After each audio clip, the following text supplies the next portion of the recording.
How good can the Canadiens duo be? What to make about the coach's comments about one player in particular?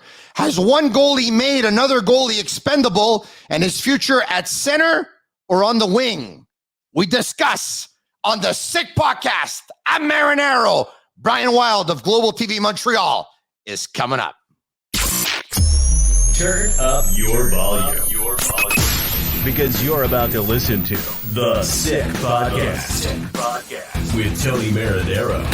The sickest Montreal Canadiens podcast. And now a 24th Stanley Cup banner will hang from the rafters of the famous Forum in Montreal. The Canadiens win the Stanley Cup. Sports entertainment like no other. Brought to you by 8.6 Beer, intense by nature, and La Cage.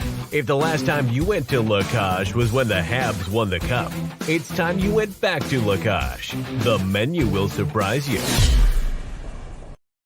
And welcome. It is the Sick Podcast. Double shift your best players. Huh? Man, was that weekend fun for the Canadiens versus the Seattle Kraken, coming back down by a score of 3-1, tying it up with less than 3 minutes to go. The game goes to overtime, and then 7 rounds of a shootout. The Canadiens fall to the Kraken, but bounce back 24 hours later with a huge win in Philadelphia when they tie it up with 42 seconds left, shorthanded Rem Pitlick, and they go to overtime, and goal Cole joining me right now to talk about it. I know he must be equally pumped up, from Global TV Montreal, Brian Wild. How you doing, bud? Tony, double shift your best players, and they're not Yoel Armia. Yeah, and you know what? Once upon a time, we could have said, and they're not Yoel Armia and Arturi Lehkonen. We can't say that anymore because Lehkonen's actually scoring goals. Yeah, but I mean, the point is, double shift your best players, and someone has discovered your best players are Cole Caulfield and Nick Suzuki, and it shouldn't have been that hard to figure out. Brian, it's the Sick Podcast, and it is brought to you by 8.6 Beer, intense by nature, the beer for those who follow their instinct and live their passion in order to make their mark, and La Cage. Brian, if the last time you went to La Cage was when the Habs won the Cup, it's time that you, Brian Wild, go back to La Cage, and I'm going to bring you, and I'm telling you that the menu will surprise you.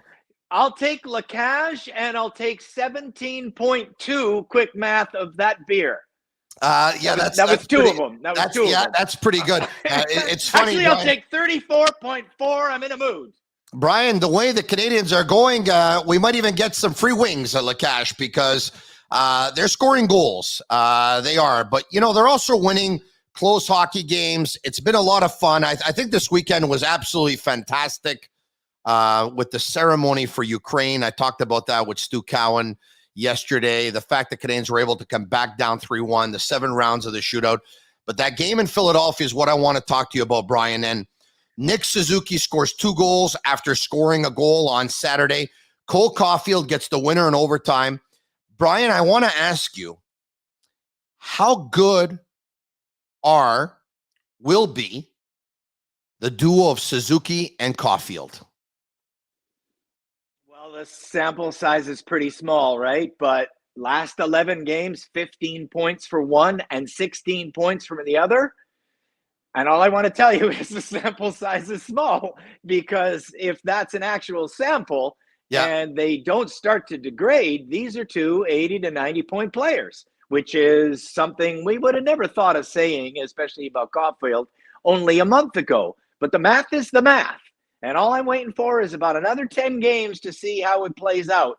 Because if they can keep this pace going for 20, then the likelihood that they can keep it going for 40 to 80 becomes a lot higher. Because, Tony, we all know there have been a lot of players that have put some 11-game stretches together in the world. But if it turns to 20, then look out. But I'm telling you, what excitement, though, right? I mean, compared to how you like to say a lot when you're talking about just the entertainment value. Yeah. And the entertainment value, I mean, they're 2 goals back and you're still keeping the channel on. You still think they got a shot. They're 3 back and you say, well, even if they don't win this one, there's going to be some excitement from some of the best players. Yeah. And this is why we watch the game. This is fantastic. Yeah. Whether they win or lose, you're entertained. And you know what else, Tony? No one got the memo they're supposed to lose. Did you see the reaction from the bench? Oh, Did you see Caulfield, the little visual where he's high-fiving everybody? Yeah. No they one want to got win. the memo. They're not supposed to win or not care. Their excitement level, their care level is as high as it was last year during the playoffs. It's crazy. Brian, they're loving it. Me, they're loving it. Entertainment is huge. Why? I'm going to tell you why. The Canadiens, up until Marty St. Louis took over, they had some of the worst viewership numbers they've had in a long, long time. Over 20 years, the numbers were way, way down. Less than 200,000 people watching a Canadiens game. Those numbers are really low. Also, for me, entertainment is huge because with the players' salaries and the salary cap, players making $6, $7, $8, $9, $10, $11, $12 million, you have no other choice of spending the money that you do to start selling your tickets at $200, $250, $300, $350, $400. Add to that $40 in parking. Add to that the concessions. A couple of tickets, and it's easily a $500 night.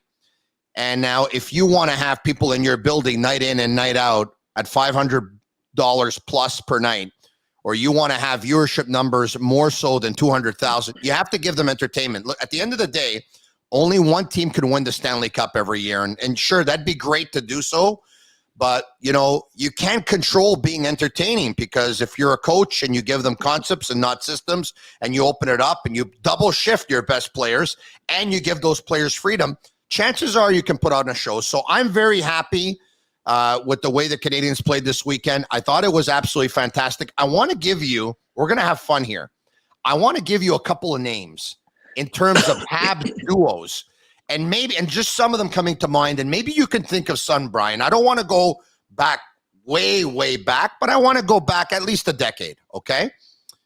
Plekanec and Kovalev. Desharnais and Pacioretty. Mm-hmm. Suzuki and Caulfield. You can add another duo if you like, but those are the ones that come to mind in the last 10 years, I would say. Where do you think, when all is said and done, this duo will rank compared to the other two duos we just talked about?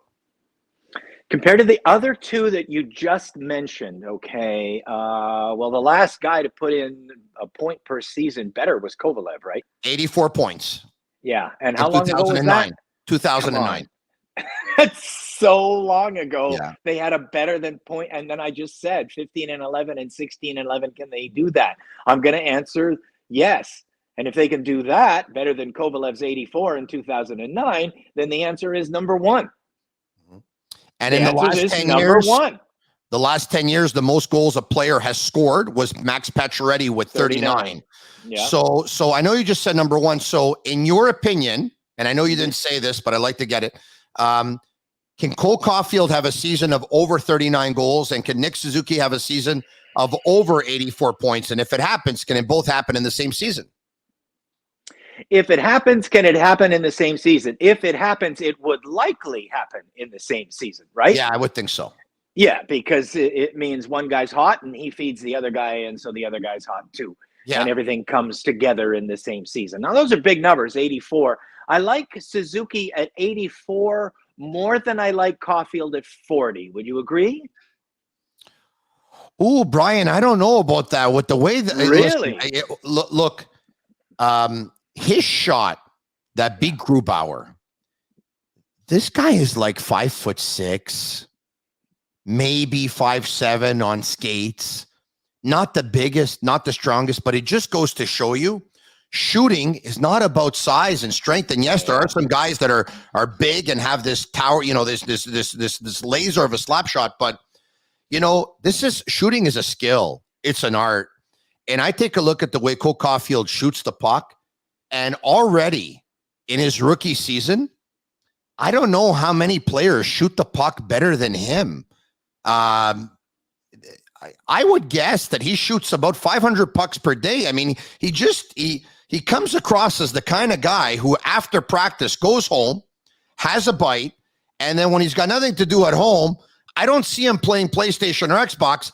I see him rifling 300-400 pucks. That's just what I have in my head. I don't know. Yeah, I mean, you could see in the celebration after the game when he met everybody underneath the corridor there, when he was high-fiving everybody. I mean, I said this morning, I'll say it again. Find someone who loves you as much as Cole Caulfield loves hockey. Yeah, good one. You know, I like that one. he just loves hockey so much, and he can't hide his joy. And you can tell sometimes when he celebrates, he's trying to hide his joy because people have said, "Hey, bud, try not to celebrate that much when you score a goal." I've been there before, but he can't do it. He loves it too much, And the celebration last night was another indicator. And I think I say that Suzuki eclipsing 84 easier than Caulfield eclipsing Max at 39 because I look at the balance a little bit in the last, the 15 and 11 and 16-11 for the two. Yeah. Suzuki 16 and 11 indicates 84 is in the realm. But Caulfield's balance is not goal centric. His balance, I think, for those 15 points is 6 and 9, though I don't have it in front of me in the last 11. And I always mark the last 11 because I think that's when the team actually started to get together. Yeah. Because those first 3 games that they lost, Martin St. Louis didn't have a practice yet. Nope. And so what he was trying to do really wasn't ingrained. And then they had 3-4 days off, and they did that third of a rink practice and had the intensity, and his idea started to get through. Yeah. So I like to kind of ignore those first 3 games a little bit because I think it's unfair in terms of saying it was an MSL team. You're right. It wasn't an MSL team yet. It was an MSL team after 4 practices. So the balance Caulfield has, to the original point again, is 15 points in 11, and I believe the balance is 6-9. So that doesn't tell me 40 is on the agenda right now. It tells me that 84 might be on his agenda a little bit more even than 40. But you never know how it works out. Because the reason that Caulfield doesn't have a 9-6 and has a 6-9 is Josh Anderson has a 6-0-1. Yeah, I got you. On the line. So, they share the goals with the guy over on the other side. We'll see. It's going to be fun watching it play out, and listen to how we're talking.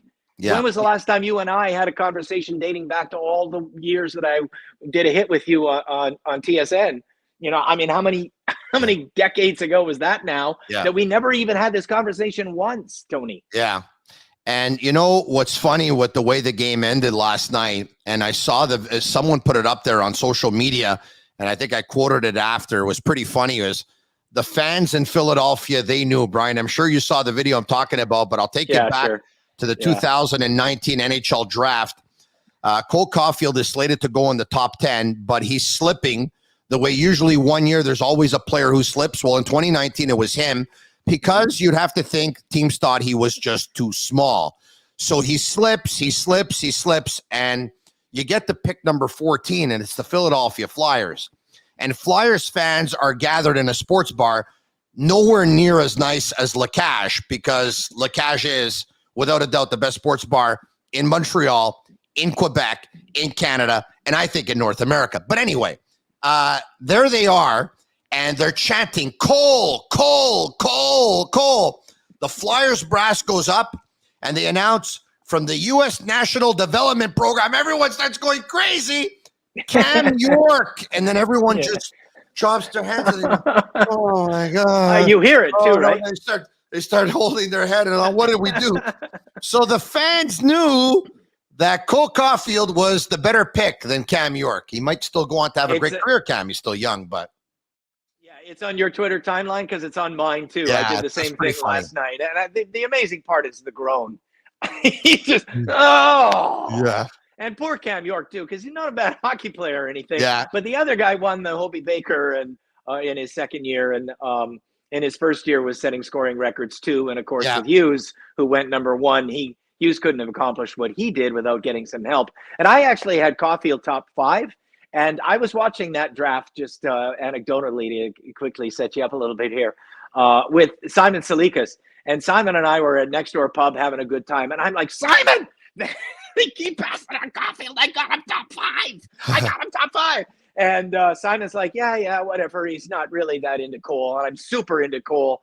And I really wanted to take him. And then when Spencer Knight was taken by Florida, I thought, okay, that was a guy they said that was in the mix. When they went goalie there, I thought, okay, it's getting closer and more possible. I don't remember who Arizona's choice was, but they passed. And then when Philly passed, I mean, I jumped And I said, "Oh my God, they got Caulfield. They got Yeah, Caulfield." And I remember. I knew from Trevor they were going to take Caulfield too. So it was a great Brian, moment. I remember who Arizona's pick was, and the reason why I remember it, and I'll tell you who it was in a second, is Habs TV has they take you to the draft, right? And I'm sure you watched the episode before with Marc Bergevin, with Trevor Timmins to his left, with Shane Sherla to his left, and Bergevin's got Scott Mellenby to his right. And I remember the conversations, the way it was going, right? And Shane Sherla guessed who Arizona was going to pick. Okay. And he guessed Victor Soderstrom. Mm-hmm. And so they picked Soderstrom, and then they started talking about we need 3 more helps here. Or we need another help here. And then they said it was after Minnesota picked Matthew Boldy at 12 that they said we need Dale to take the goalie. Yep. And Dale took the goalie. That one. And, you know, so it's funny because you'd have to think that knowing that Trevor likes players out of the U.S. National Development Program, that if Philadelphia was going to take Caulfield, that the Canadiens were probably going to take York. Yeah. You know, maybe, or... And you know what I did? Or Alex Newhook, maybe, you know. What I did too last night, just out of fun, is I took a look at all of the tweets from 2009. Sometimes those epic moments are fun to look back at, and you see who was saying what at the time. 2019, you mean? 2019. Yeah, exactly. And I'll go back on Twitter and look at everybody's tweets to see what everybody's attitude was at the time. Yeah. And the fan base wasn't really excited for Cole Caulfield. There was the odd person, but there was a lot of he's too small talk. And a lot of people saying something to the effect of we need a defenseman. And it's funny because what it tells me is at that moment how we might have thought, and how the next moment we might have thought about Kotkaniemi, and then the next moment coming up, it looks like you need a defenseman or a second C or a 1C, depending how you view Nick. Let's just call it a top 6. But the point is, it just kind of shows, looking back at 2019 and the conversation there, that you really got to make sure you don't get wrapped up in what position you think at that moment. Yeah. Because development takes so long that by the time it comes, you don't even need that anymore. Yeah. And you know what? Just take the damn best player available, as everybody has always said. But also at the time, if you worried about taking Cole Caulfield because it was a Claude Julien team, well, again, how are you going to know that Marty St. Louis was going to be the coach a couple of years later, right? Exactly. And what would Cole's path have been under Ducharme? For, he might, I don't want to be ultra negative here, but when was his break coming in that regime? Yeah. When? I don't know. Like next week? Was he going to say, okay, I'll have a different attitude. Next month? Next season. Okay, next season. I didn't like that defensive play, you're benched. Hey, the Sick Podcast, a shout out to matrixhomefitness.ca. Take a look at me, Brian. Becoming a lean machine, I hope. Bring it home. Discover club quality workout in the comfort of your own home. Visit matrixhomefitness.ca. I love my Matrix T75, and I also picked up the Matrix Roar, which I'm going to put out there on social media. And a shout out to manscaped.com. Use code SICK20 for 20% off. Look at these arms. Look, try and find the hair on these hands or on these arms or on this chest, and you won't. That's fine. I was worried. I was going to see the full package. Hey, this hasn't been talked about, but it didn't go unnoticed by me. I thought something incredible came up last night in the post-game presser. It was Marty St. Louis talking about Brendan Gallagher. Did you catch it? I did, yeah. All right. Let's listen to it right now. I mean, is there ever a time that Gallagher doesn't play hard? I think Gallagher just brings everybody into the fight. And he's, I know Gallagher is a really good net front guy. He's really good F1 in the forecheck. But I feel like Gallagher is evolving as a player where he's not just that. He's good at that, but I'm asking him to evolve as a player. Not forget those things, but also play the other side of the game a little bit, not just worrying about being F1 and net front guy. And I think he's just going to keep getting better at it in the concepts that we're bringing in. Never too late to evolve? No, I mean, as human, you should never be too late to evolve. It looked like Marty St. Louis, or it sounded like, you tell me, it sounded like Marty St. Louis was carefully trying to choose his words because he didn't want to be offensive. He actually wanted it to be complimentary. but he wants Gallagher to evolve. I mean, Brendan Gallagher must probably be there. He could be there listening to that saying, I've been in the league for 10 years and I've scored 30 plus goals at 3-4 different times. And, but what kind of player do you think he wants Brendan Gallagher to be? And do you think it's because it can go two ways here, Brian? Okay. It can either he sees Gallagher can be so much of a better player, or he thinks Gallagher is somewhat flawed. Like which way are you looking at this? Well, first of all, when I listened to that, I thought of the caution that he was speaking with a little bit, not in terms of not trying to hurt his feelings, but in terms of not wanting to reveal to us exactly what he thought he could get better at. That's how I viewed it. I viewed it in a very positive light that there's something I want to teach this guy, and it's none of your business. But when I watch his game, I know there's an aspect of it that he has not explored yet. Now, what is that? I'm not as smart as Martin St. Louis. Okay. And I have no idea. I have no idea because I've looked at Brendan Gallagher as, pretty much a complete player. So, but this just tells me, again, and I don't think I've ever, worked with a coach or watched a coach as I do Martin St. Louis and feel as if there are so many new things being said to me. Yeah. I mean, have you ever felt there have been so many new things being said to you as a coach? I mean, I've been doing this job 38 years now. And with Martin St. Louis, I go, I never thought of that. Or, oh, that's new. Or, well, that's a different way to approach it. And you're like, and even things like things that we've always said, you and I. Like you and I for a decade have probably said, well, if he's a right-handed shot, wouldn't he be better on the left side? He doesn't have to take the pass across his body and he sees more of the net. And then sometimes coaches do that on the power play. They'll put a guy like Caulfield on the left half wall. But then when the game starts, what they think is more important is that he handles the breakout pass from the defenseman. Yeah. But MSL, he breaks the mold on all of these. Suddenly Martin St. Louis says, no, forget it. We've always thought that guy should be on his off wing like the Russians in Central Army, Red Army in the 1980s, and I'm going to do that. And that's just one example I can think of that's pretty simple at the top of my head because I'm a simple guy. But I think he's telling them complex things that I haven't even ever thought about. So when I think about Brendan Gallagher there, Tony, I have no idea what he's talking about. But I'm sure it's something amazing. And in about 3 weeks, if Gallagher learns it, I'm going to go, oh, yeah, that's incredible. That's fantastic.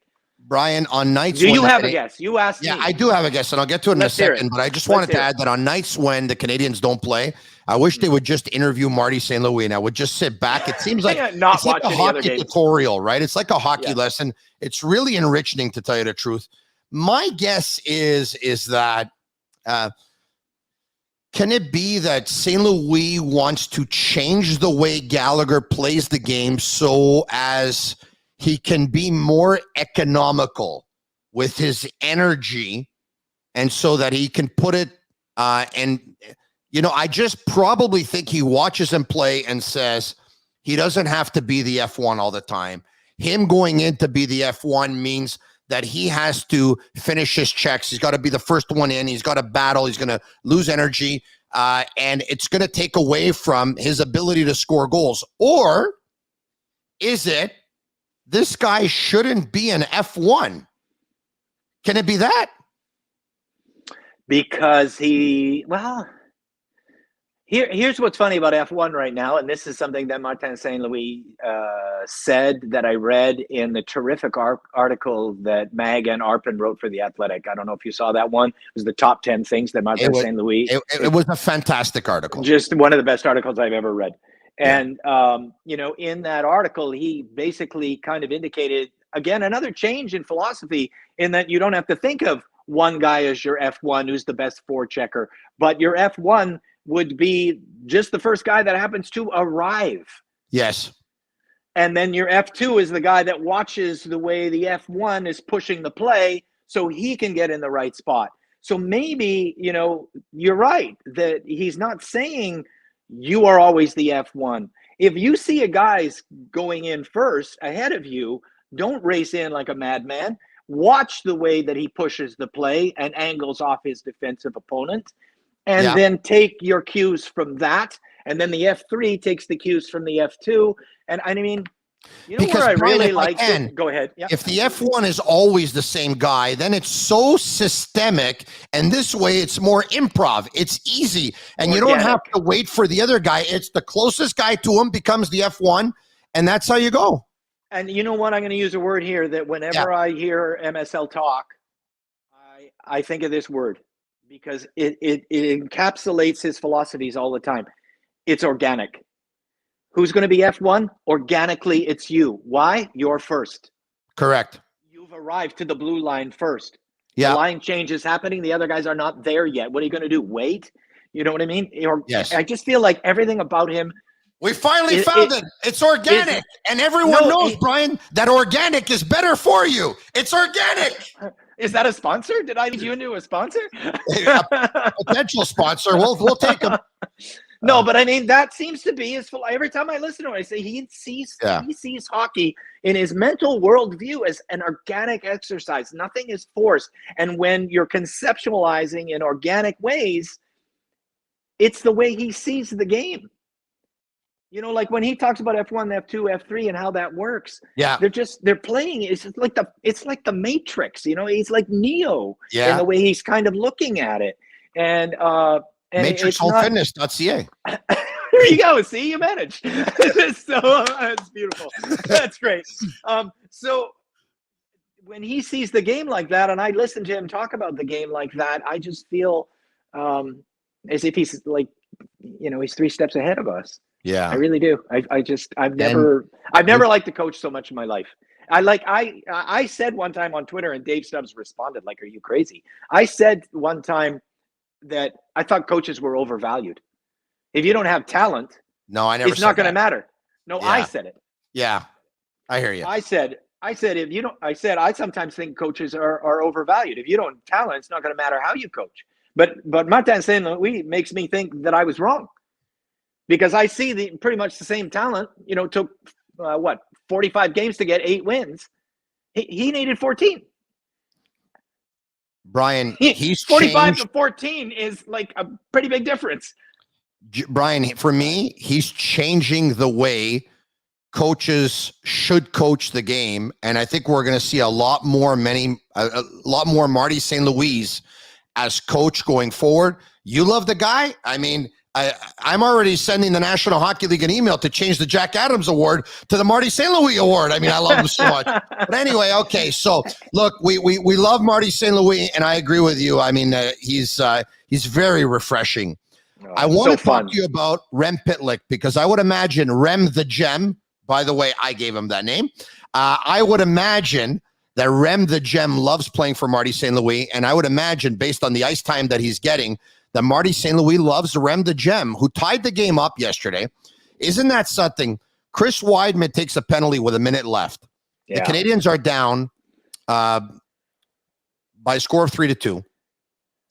And Rem Pitlick says at the end of the game that he and Suzuki were on the ice and they were smiling because they knew they were going to tie it up. I mean, this stuff, I'm telling you, I've never liked a last place. Did they say that? I didn't. Yeah. I've never liked a last place team or players on a last place team more than this edition of the Canadiens. So even in a terrible season, they manage to make us love them. But Tony, I want to ask you about. I'm more entertained now than I've been when they were very good teams. I haven't been this entertained since Emmanuel Cat. But that's another story. I would say Guy Carbonneau. I haven't been this entertained since a Guy Carbonneau coach team. It's some fun teams. Brian, is Rem Pitlick's future at center ice or on the wing? I always look at a center iceman as a guy that can control the play. And when he's on, he can drive it. I mean, look how Nick Suzuki drove the play yesterday. He plays in the first half of the game with the guys he's been playing with, and then they decide that they need to get Gallagher going and Hoffman a bit.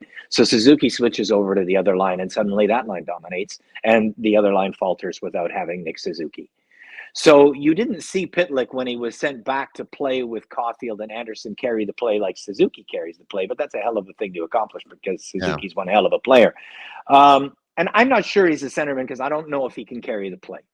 And I really think that's a big hole on the team. They got to get a top 6 center if they're going to consider themselves to be a serious team, because you can't ask Nick to do it every single night. But think about this. Go ahead. But think about this. If he continues to play the way he's playing, Yeah. when Dvorak comes back, Dvorak may be able to get Dvorak. He might feel like, you know what? I can play more offense now because a guy like Pitlick can probably play this role. It maybe bumps Evans down to your fourth line. It probably puts Paling and/or Dauphin on the wing. Anyway, if you think his future's on the wing, at that point, it makes Lehkonen expendable. Now, I've been talking about trading Lehkonen for a while. Right now, he's hurt, but I maintain this. I said it before. I'm going to say it again. I love Lehkonen. I take him on my team. But he's going to be up for a substantial raise. And I think he's more the player that he was in the last 4 weeks, than the last 4 years than he was in the last 4 weeks. And so I think that if you don't trade him, in a couple of years from now, he might find himself on the fourth line making $3.5+ million, and you're going to say, why didn't we trade him? On that note, Jake Allen, has Samuel Montembeault made him expendable? Because Brian, Montembeault is blowing me away. I love the kid's fight. I love the kid's character. The way he battled on the weekend. He deserves a contract, Brian. And if he's going to get a contract here, and he's not going to be in Montreal, you don't want him being the number one in Laval. You need Primo to play in Laval. I'm thinking that Samuel Montembeault could be one of the Canadiens' 2 goalies at the start of next season. All right, I'm going to throw a curve on that. Tell me. Well, I tweeted on the weekend that the last thing you want is a good goalie in a rebuild. Okay. You can't have a 9.25 goalie in a rebuild. You'll never be bad enough. So when I say it's the last thing you want, what I mean is not the colloquial phrase, it's the last thing you want. I mean the real phrase, it's actually the last literally thing that you want. Because you're not going to be able to ever finish 28, 29, 30, 31, 32 if your goalie's doing 9.25. And we saw that from Carey Price for a decade. Yeah. How they masked that the team scored 3 and allowed 2. Yeah. And they allowed only 2 instead of 4 because Carey Price made 3 bellwether saves. So, I don't even want to consider the team in terms of how good they need to be in goal, because I want them to be lousy a little longer. Because, it's so hard to talk about because the wins are so enjoyable and it's so entertaining and fun, but it's still going to be the same old, no matter how good Martin St. Louis is, how do you get over that great big hump when there are 4 things you have to have? It's 2 top 6 C and a first pair D, and they only got 1 of the 4 pieces right now.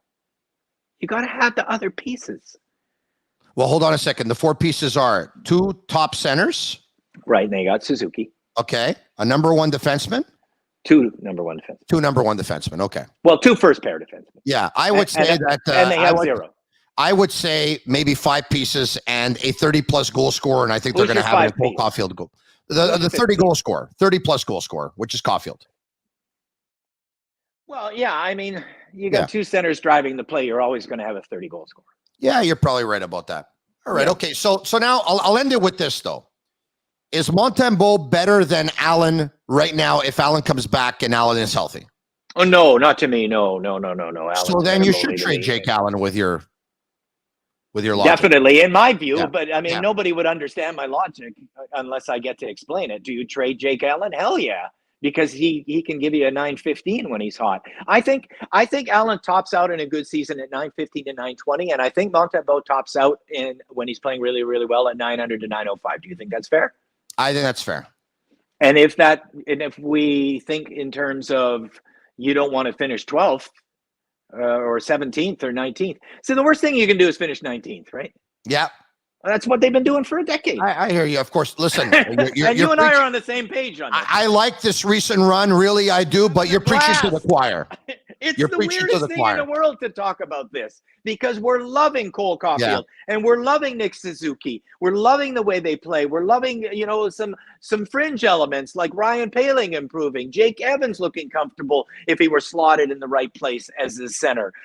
Some of the defenders have been playing better recently. The excitement of the game is wonderful. So it's so weird to talk about these in these terms because we know that you don't get better in a vacuum. You get better because you do good things, and doing good things leads to victories, and victories leads to the excitement we feel, which leads to never getting over that damn hump. Yeah.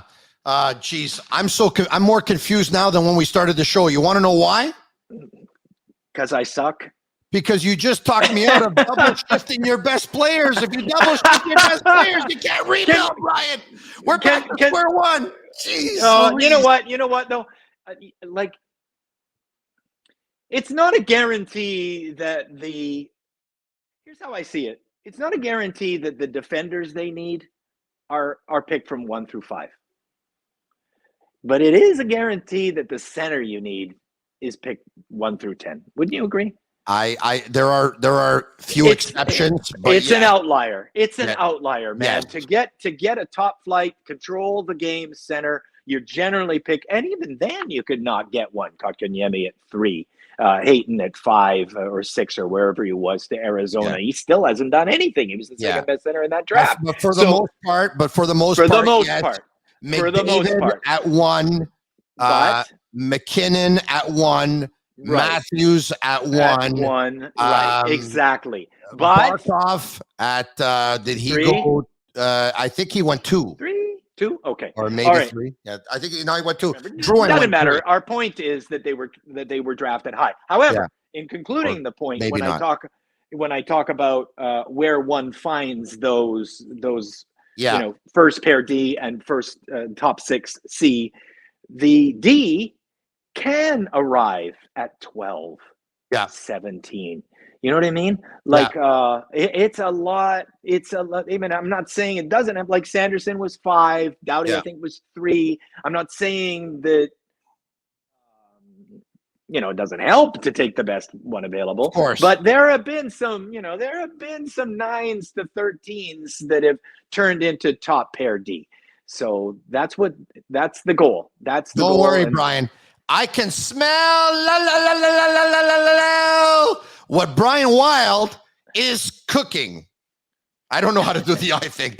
Brian, thanks for joining me, man, on the Sick Podcast. You can follow us on Facebook, Twitter, and Instagram at the Sick Podcast, and subscribe to our YouTube channel. It's absolutely free. See you, Brian. Thanks for having me, man. You're very welcome. Cheers. There you have it. I'm Marinero, the Sick Podcast. Tell your buddies about it, because this podcast is sick. And that's a wrap. Hope you don't miss us too much until next time. Follow the Sick Podcast with Tony Marinero on YouTube, Instagram, Facebook, Google Play, and Apple Podcasts. The Sick Podcast is brought to you by 8.6, Intense by Nature, and Lacage. If the last time you went to Lacage was when the Habs won the Cup, it's time you went back to Lacage. The menu will surprise you.